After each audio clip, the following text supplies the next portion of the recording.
So, if someone puts out a bunch of shitty rumors about you that's wrecking your reputation and causing you something quite serious, does anybody want a predatory asshole in their work site,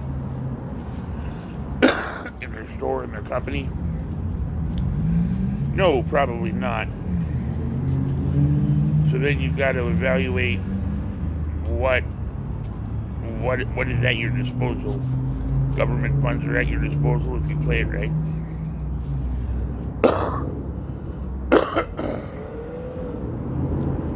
Temporary employment is at your disposal if you play it right. But nothing that'll give you concrete work. Nothing that'll give you a check every 2 weeks and help you build a steady reputation. So then you eventually end up stuck outside not knowing what to do. And you've got these people in your face, and some of them are pretending to be supportive. Others are just flat out saying you're a loser and a piece of shit, and nothing good is ever going to happen to you again. And I really hope you're miserable for the rest of your fucking life. What do you say to something like that, right? You know, Merry Christmas to you too. As someone tries to possibly get it through your thick head that Kelowna is not ideal for you anymore, for simple envy and vindictive purposes, that everybody's got a full-time job condemning you and nobody's got an actual full-time job supporting their families. And I wanted to make it work with Selena, but I couldn't. Not couldn't, didn't, because I was shut down at every possible avenue I tried.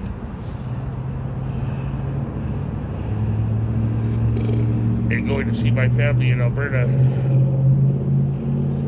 the only family I've got left, because I don't want enmeshment in my life. I don't want to be fucking family. I don't want to be fucking child abusing assholes, especially ignorant ones that are going to try to play insanity defense in court.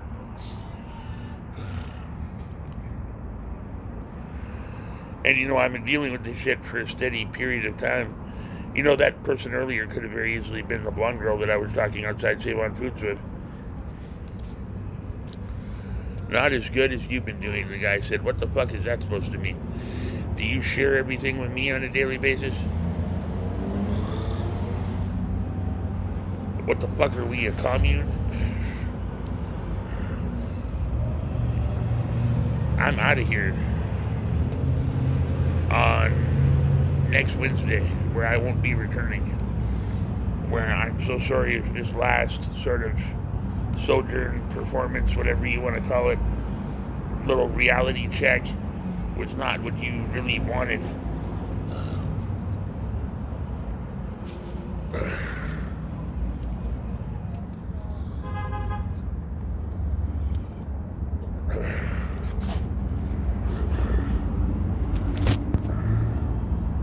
And what about cut your fucking dick off and then show it to me, because I want to see it, and various other and sundry items and bullshit, and the amount of abuse I've had to put up with over the past little while, and the ostracization. And now I've got these same people in a line not being able to figure out why I don't give a fuck what any of them have to say, or want to hear their thoughts on any other matter other than how quickly they can get away from me.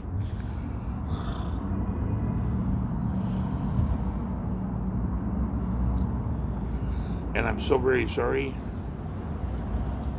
that me hustling a bit so I can gain some money during the day or anything to that nature has a way of bugging you or rubbing you the wrong way. They all do it. But again, I'm held to a higher standard. Maybe because I can perform at a higher standard. I'm not sure.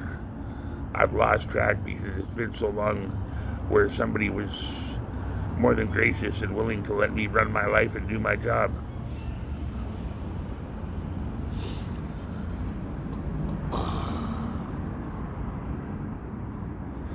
I hate the feeling that I always get We're just when things are going well that the reverse is true. And things are in fact going like shit. I hate the fact that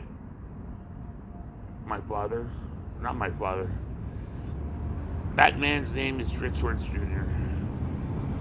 And he has made a regular career out of making me feel like garbage over every little possible thing he could possibly lay his greedy little fucking paws on. And he's multi-talented because he can do that all the while. Well, his fucking daddy's got him bent over a Bible.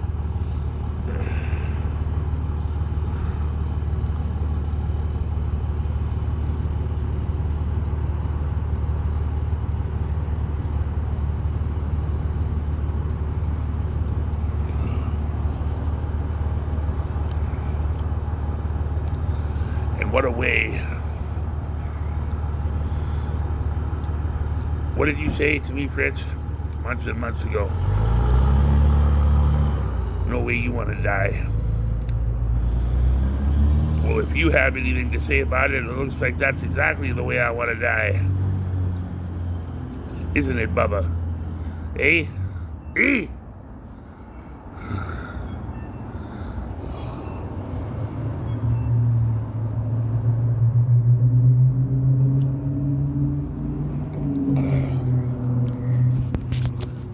I got fans all over. Got fans in Nanaimo. And the only true place that I even felt remotely at ease, Edmonton.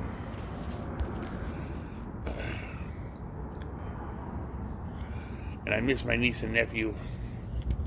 They're both adults now. Fancy that.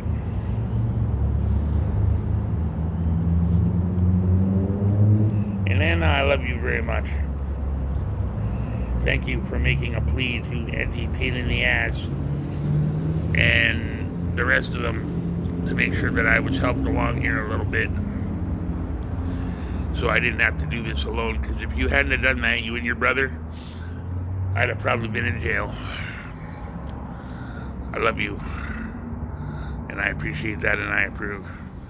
And Dave, you're welcome to whatever opinion you want. You came out of the woodwork when I got back here. And I've been doing the best I can with what I've been left with, which isn't much.